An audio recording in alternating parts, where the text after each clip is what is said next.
judge when I think up everything we don't judge. Do we judge?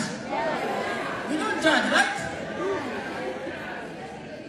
So jamaa akakuja nikamwambia bro hapa mpaka tuseme pesa tu tujifanye sisi ni couples. Sasa tukaanza kujiuliza nani atakuwa demu. Kaniambia tunaongea sana. Tunaongea sana wewe kwa akasema sawa. Okay, so tukaanza kutembea. Unajua mpaka mko romantic tukaanza anaona. Ukileta tu ni tashwishi mtarudishwa huko. So tukafika kwa bouncer.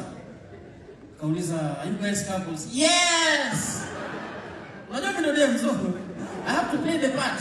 How long have you been dating? 4 years. Kasema indieni. So sisi tukafikiri tumefaulu. Kumbe kuna bouncer wa pili lazima mkisi ndio mpi. Boss!